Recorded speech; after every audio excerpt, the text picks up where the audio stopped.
पर परमेश्वर के लिए वो सरप्राइज नहीं थी। अब आपने ये बात समझ के चलना है, जैसे कि अभी ये छोटा सा बच्चा है ना, अभी इधर हम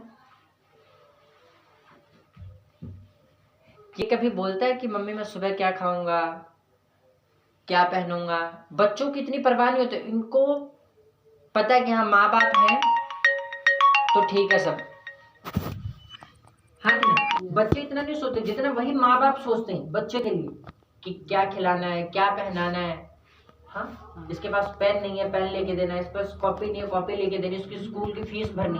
बच्चों की इतनी, एक बार मैडम ने बोला आगे घर पे बोल दिए ठीक है बस। ये इतनी परवाह क्यों नहीं करते, इनको पता है मम्मी पापा। इवन कई बार बच्चे बड़े भी हो जाते तो भी वो अगर माँ बाप है तो कहते हैं कि हाँ भाई शुक्र है भाई मम्मी पापा है। बाइबल कहती ये हमारा परमेश्वर, उसने कहा कि हे उसके दास अब्राहम के वंश, हे याकूब के संतान, तुम तो उसके चुने हुए हो। वही तो हमारा परमेश्वर यहोवा है। पृथ्वी भर में उसके निर्णय होते हैं। पूरी पृथ्वी पर जिसका निर्णय होता है वो कौन है? उसका वो तुम्हारा परमेश्वर। और अगर तुम्हें सचमुच उस पर विश्वास है और भरोसा है तो चाहे तुम्हारी लाइफ में कुछ भी हो, जस्ट उसके साथ रिश्ता बना के रखना। माँ बाप तभी बोलते हैं अपने बच्चों के लिए कि मर गया हमारे लिए, जब उसकी बात नहीं सुनते हो। हाँ, अगर वो अपने माँ बाप के आज्ञाकारिता में चल रहे हैं तो माँ बाप जिम्मेवारी लेते हैं कि हाँ ये मेरा बच्चा है। पर जब वो नहीं कहना मानते तब कई बार वो जीवित रहते हैं तो भी माँ बाप बोलते हैं कि इसको मार दो, काट दो, हमें इससे कोई लेना देना नहीं, हमारे लिए मर गया।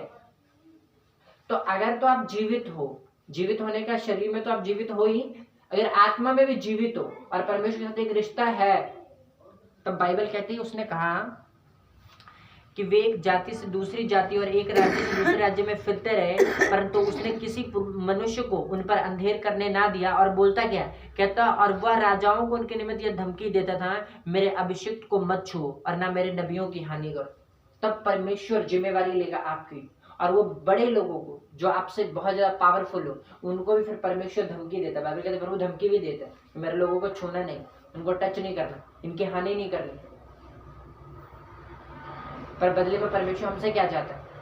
परमेश्वर ये चाहता है कि हम, जैसे आप माता पिता हो ना, आप चाहते हो आपके बच्चे आपकी बात माने। आप बोले इधर नहीं जाना तो बच्चे बोले ठीक है जी नहीं जाए, इधर जाना ठीक है जी जाएंगे, आप खुश हो जाते हो। तो वाह, ऐसे बच्चे होने चाहिए। आज परमेश्वर भी हमसे यही चाहता है।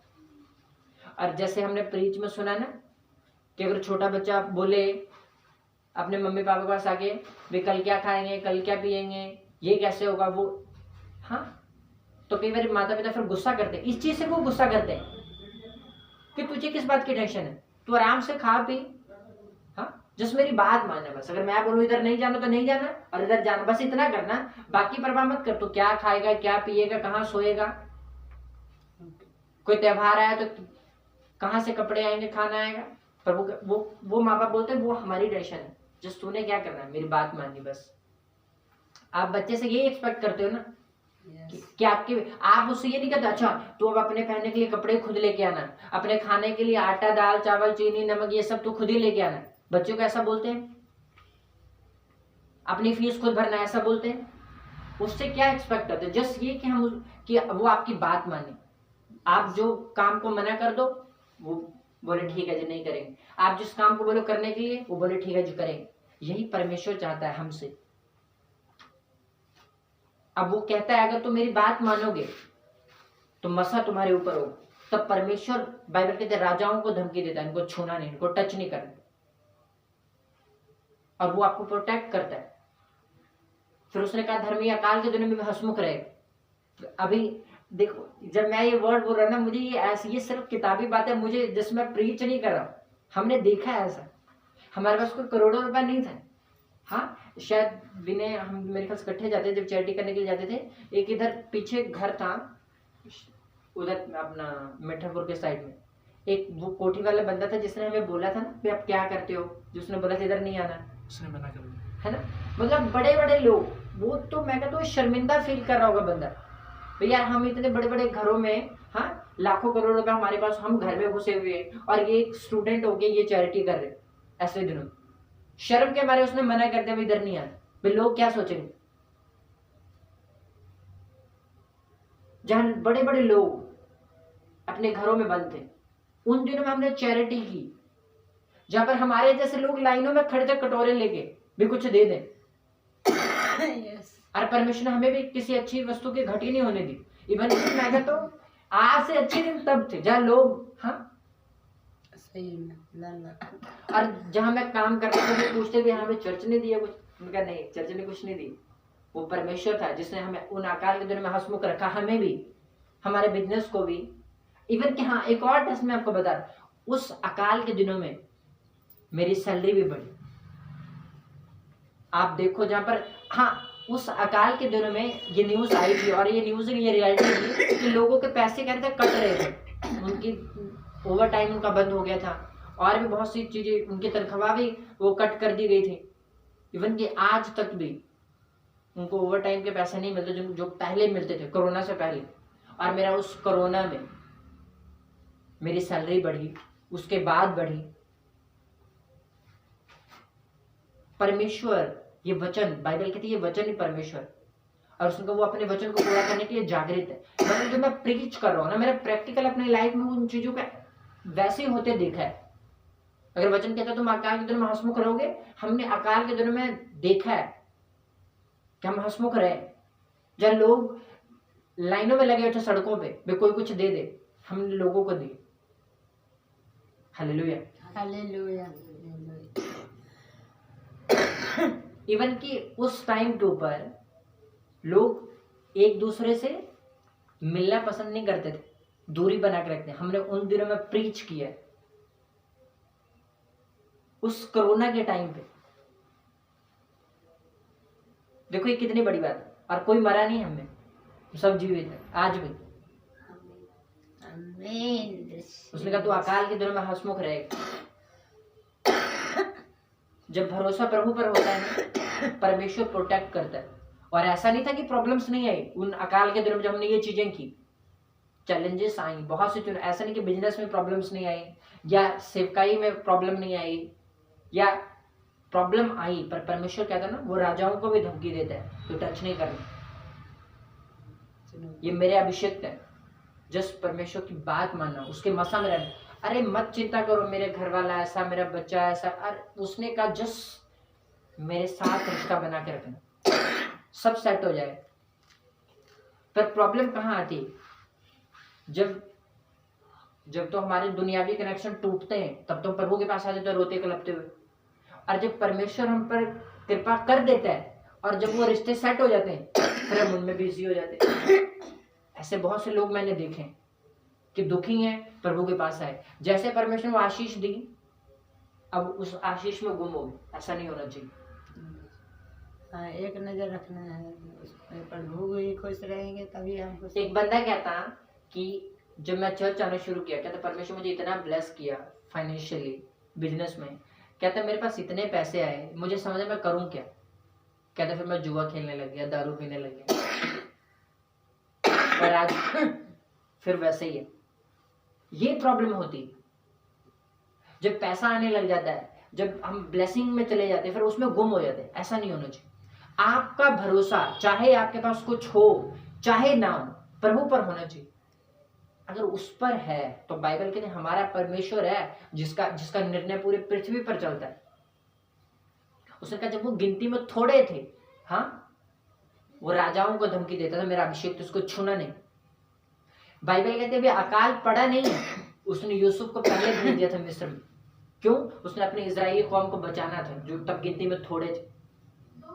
और बाइबल कहते जब वो आए मिस्र में, परमेश्वर ने जस्ट उनकी जान को नहीं बचाई, ऐसा बोल सकते हैं कि एक टॉर वाली लाइफ दी उसको उस अकाल के दिन में। देखो कितनी बड़ी बात है।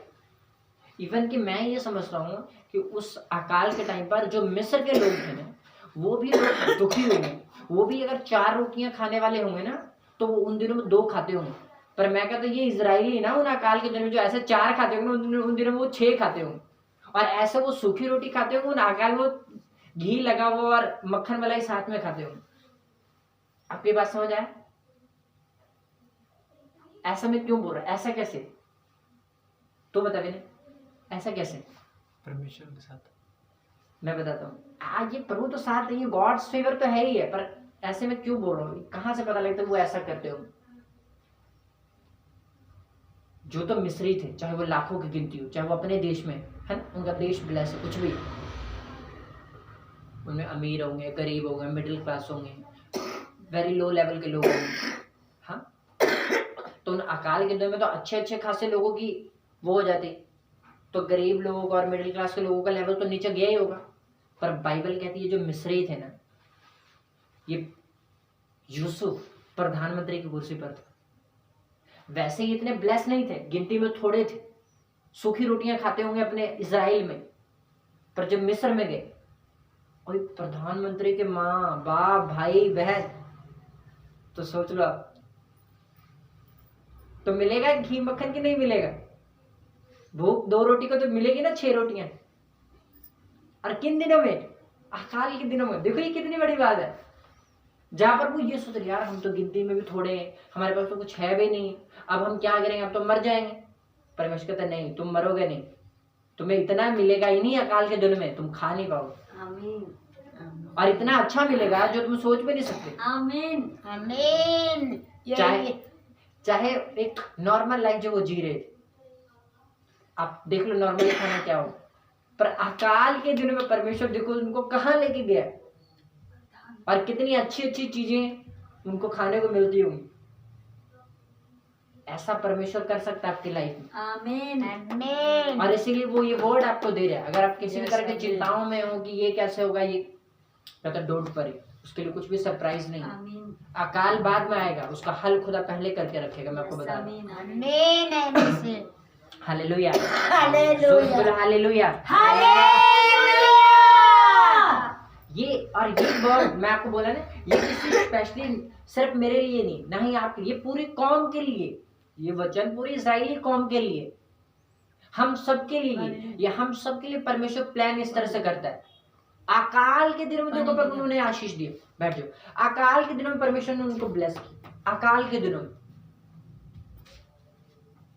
जहां अकाल के दिनों में बंदा कहता हम लो लेवल पर जाएंगे, हम नीचे होंगे, हमारा बिजनेस का लेवल ये था ना, अब कोरोना आ गया, अब ये नीचे नीचे, कहीं को तो बंद भी हो गया, और परमेश्वर कहता अच्छा मेरे लोग यहाँ पर है ना, अब अकाल आया, अब ये यहाँ पर जाएंगे।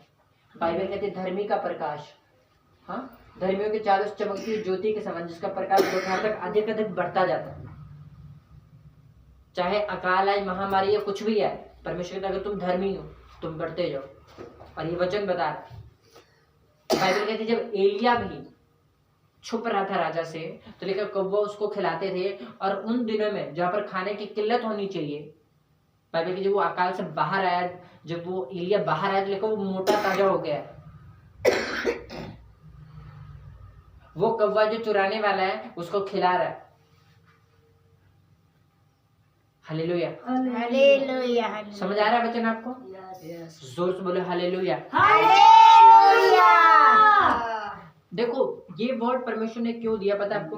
ये मैं ये विश्वास करता हूँ कि ये वचन प्रभु ने इसलिए दिया है ताकि परमेश्वर कहता है कि चिंता मत करो किसी भी बात की, जस्ट मेरे साथ रिश्ता बना के रखना, वो मसा वो अभिषेक जो तुम्हें प्रोटेक्ट करने वाला हो ना, जस्ट उसमें रहना।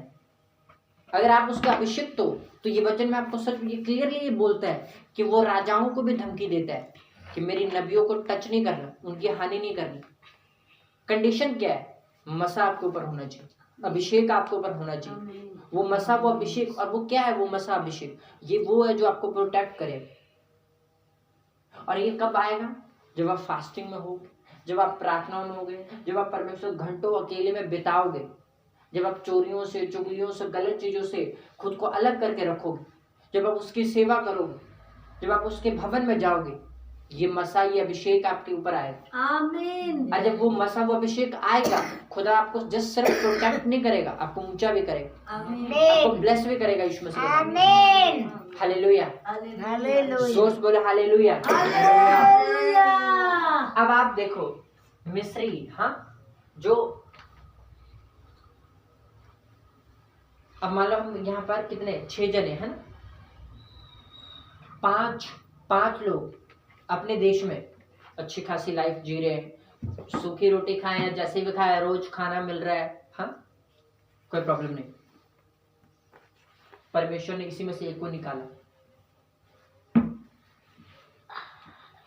अब इसमें से एक निकला, हाँ, अब यही जब अपने माँ बाप के पास था, कोई टेंशन नहीं, खाना पता मिल जाएगा, पानी मिल जाएगा, कपड़े मिल जाएंगे, आराम से सोएंगे, आराम से उठेंगे, मन होगा कोई काम करेंगे, नहीं मन होगा नहीं करेंगे, हाँ। अब परमेश्वर ने एक को निकाला यहाँ से, अच्छा ये इजराइल में चल गए, तू निकला, हाँ, इसको लेके गए दूसरे देश में, वहाँ पर अब ये झाड़ू लगा रहा है, रो रहा है, मम्मी के पास था, कितना बढ़िया, हाँ, 8 बजे उठता तो सब कोई कुछ नहीं।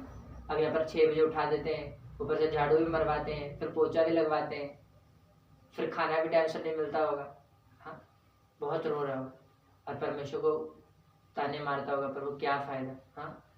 तो कहते तो जीवित परमेश्वर, तो बड़े काम करने वाला, मेरी हालत देख के, हाँ। और ऐसे करते करते ये बड़ा हो रहा है, परमेश्वर उसको बढ़ा रहे हैं।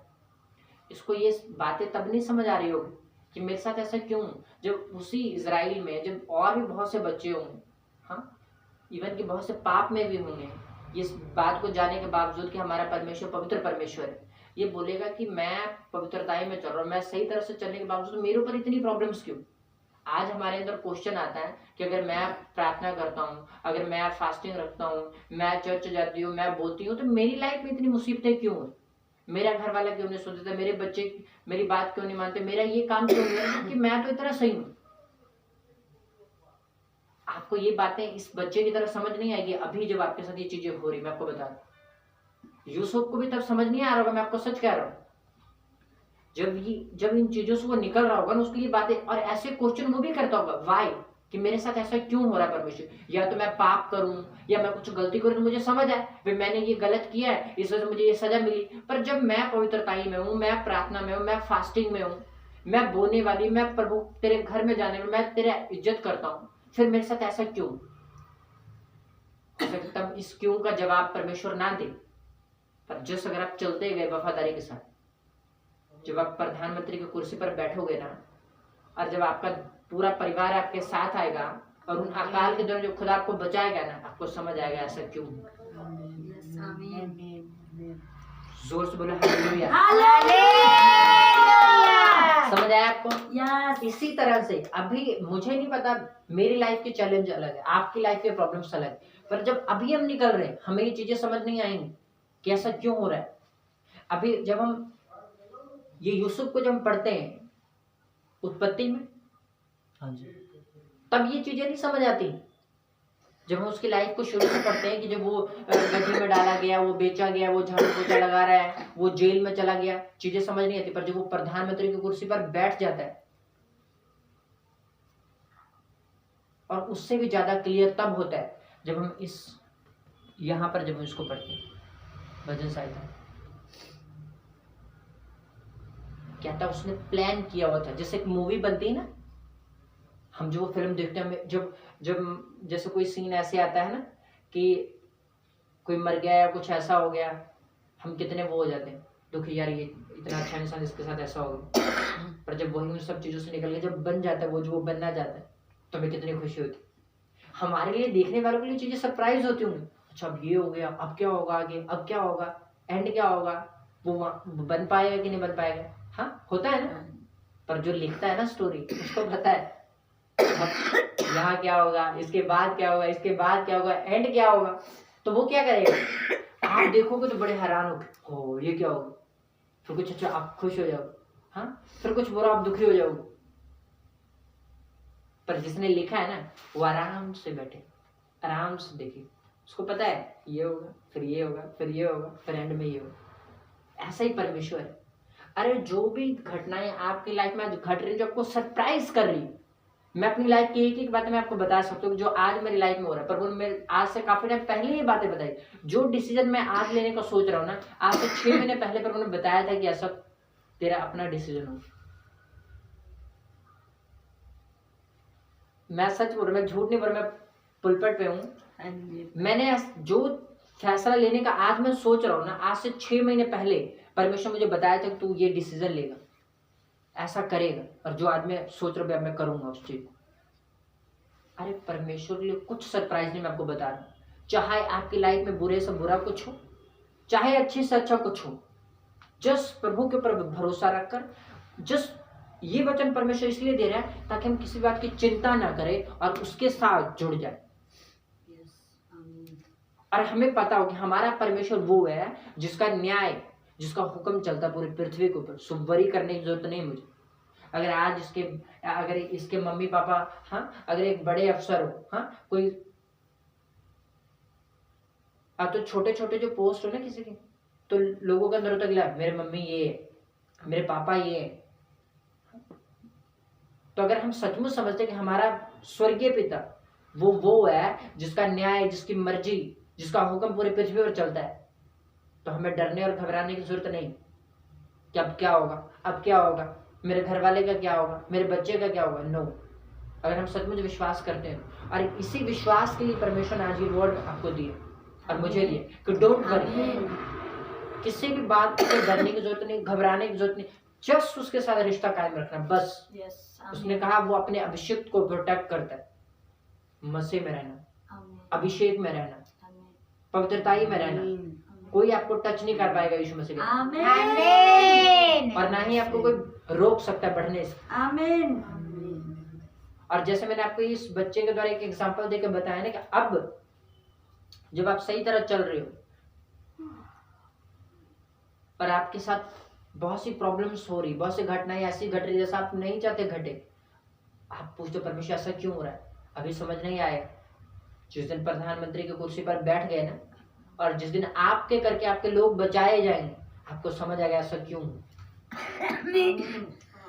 अभी जब हमारे स्पिरिचुअल फादर का विरोध हुआ था तो उन्होंने बोला कि जिसने हाथी देखी हो ना, वो पूंछ की परवाह नहीं करता।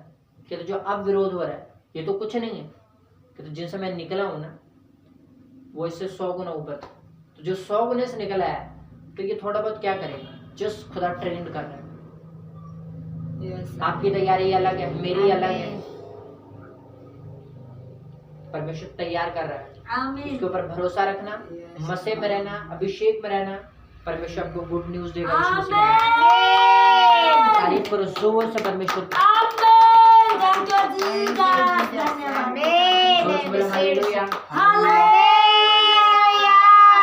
अपने हाथों को उठाओ, बोलो सामर्थ्य परमेश्वर, सर्वशक्तिमान परमेश्वर, तेरा पवित्र आत्मा, अभिषेक खुदा हमें देना मेरे परमेश्वर। बोले प्रभु तेरे वचन को हमने सुना, हम इन वचनों के अनुसार चले परमेश्वर। जैसे कि आपके वचन में लिखा, किसी भी बात की चिंता मत करो, सब बातों को धन्यवाद के साथ, निवेदन के साथ परमेश्वर के सामने रखो। यीशु में सुरक्षित रहेंगे। परमेश्वर सामर्थ्य परमेश्वर, आज जब तेरी आराधना करें, तेरी वर्शिप करें खुदा, तो मसा अभिषेक हमारे जीवन को जो है प्रोटेक्ट करे, जो हमें ऊंचा करे, ब्लेस करे परमेश्वर।